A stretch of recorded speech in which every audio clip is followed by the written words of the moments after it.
Section 378 से 460 of IPC deal करता है ऑफेंसेस अगेंस्ट प्रॉपर्टी। थेफ्ट बात करता है सेक्शन 378 में, एक पर्सन ने दूसरे पर्सन को उसकी प्रॉपर्टी जो उसको बिलोंग करती है उसको उसकी परमिशन के बिना, ठीक है, डिसऑनेस्ट इंटेंशन के साथ उसकी परमिशन के बिना उस प्रॉपर्टी को लेके चला गया, तो यहाँ पे थेफ्ट कमिट किया है। ठीक है, अब इसके 5 एलिमेंट्स हैं। सबसे पहला, dishonest intention to take the property movable होनी चाहिए और वो पोजीशन से बाहर लेके जाओगे आप, और वो जो पोजीशन से बाहर ले जा रहे हो वो बिना पर्सन के कंसेंट के होना चाहिए। एंड फिफ्थली, जो एक्ट ऑफ टेकिंग है वो होना चाहिए, तो प्रॉपर्टी मूव होनी चाहिए। फर्स्ट पॉइंट बताता है डिसऑनेस्ट इंटेंशन, सबसे इंपॉर्टेंट पॉइंट है। बिना डिसऑनेस्ट इंटेंशन के तो आप थेफ्ट कर ही नहीं सकते। रॉन्गफुल गेन प्रोवाइड करने का हो सकता है ये डिसऑनेस्ट इंटेंशन किसी को, या फिर किसी का रॉन्गफुल लॉस करने का हो सकता है।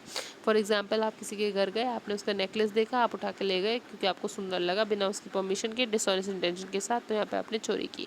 नेक्स्ट पॉइंट है प्रॉपर्टी मूवेबल होनी चाहिए, तो इमूवेबल प्रॉपर्टी की तो चोरी हो ही नहीं सकती, वो सब्जेक्ट मैटर हो ही नहीं सकता। तो अगर कोई चीज़ ऐसी है जो परमानेंट अटैच टू अर्थ है तो वहाँ पे भी वो इमूवेबल प्रॉपर्टी कहलाई जाएगी और उसका सब्जेक्ट मैटर नहीं है वो थेफ्ट का।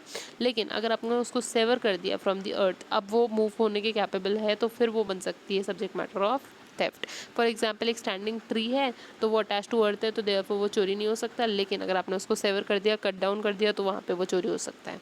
ठीक है, नेक्स्ट केस लॉ है कि Pyarelal Bhargav versus state of Rajasthan. Pyarelal Bhargav versus state of Rajasthan में क्या हुआ था, एक ऑफिस फाइल चुरा ली गई थी चीफ इंजीनियर ऑफिस से, ठीक है, टेम्परेली हटा दी गई थी, टेम्परेली रिमूव कर दी गई थी और किसी प्राइवेट पार्टी को एक दिन के लिए दे दी गई थी, तो इट अमाउंट्स टू थेफ्ट।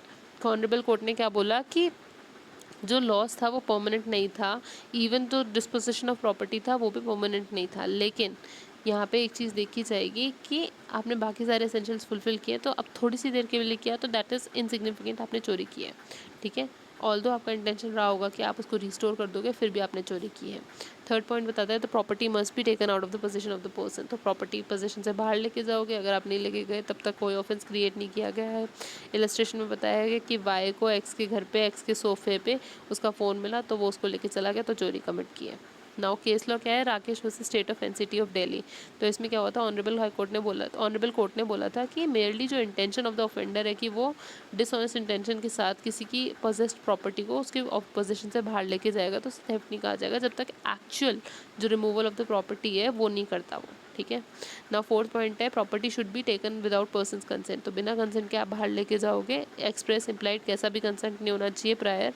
ठीक है, अब यहाँ पे यही है कि ऑफेंडर जो होता है वो प्रॉपर्टी को डिसऑनेस्टली लेके जाता है बिना कंसेंट ऑफ द पर्सन के। इलस्ट्रेशन ये है कि SR का दोस्त है, वो उसके घर पे गया, उसको वहाँ पे एक रिंग मिली, वो उठा के ले गया, तो यहाँ पे बिना कंसेंट के लेके गया तो चोरी कहलाएगी, थेफ्ट कहलाया जाएगा। इसमें KN Mehta versus state of Rajasthan का एक इंपॉर्टेंट केस है जिसमें हुआ क्या था, सुप्रीम कोर्ट ने बोला था कि प्रूफ ऑफ इंटेंशन, जो हमें ये डिसऑनेस्ट इंटेंशन प्रूफ करना है ना, इसके लिए हमें ये नहीं प्रूफ करना कि है ना उसने है ना क्या बोलते हैं permanent deprivation of the property कर दिया है और है ना रॉन्गफुल गेन प्रोवाइड कर पहुंचाने की कोशिश की है किसी को, लेकिन हमें ये प्रूफ करना है कि उसने जो actual owner of the property था उसको बताया नहीं, उसकी कंसेंट के बिना वो उस चीज़ को लेके गया, तो यहीं पे उसका प्रूफ हो जाता है कि डिसऑनेस्ट इंटेंशन था।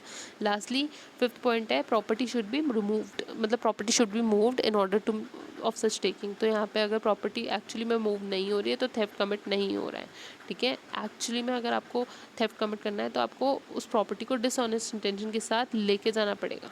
ठीक है, moving a property initial stage जो होता है थेफ्ट कमिट करने का। इलस्ट्रेशन है कि A गया B के घर पे और उसने क्या किया, एक डायमंड नेकलेस देखा, उसको लगा चोरी कर लेता हूँ, तो उसने उसको उठा के सोफे के नीचे या कहीं छुपा दिया कि बाद में आके ले जाऊँगा, तो अभी उसने थेफ्ट नहीं कमिट किया है क्योंकि वो टेकिंग ऑफ द प्रॉपर्टी तो करा ही नहीं उसने। अब जो पनिशमेंट ऑफ थेफ्ट है वो सेक्शन 380 में बता रखी है ऑफ IPC, और वो क्या बता रखी है, whoever commits theft shall be punishable up to 3 years of imprisonment और फाइन और बोथ।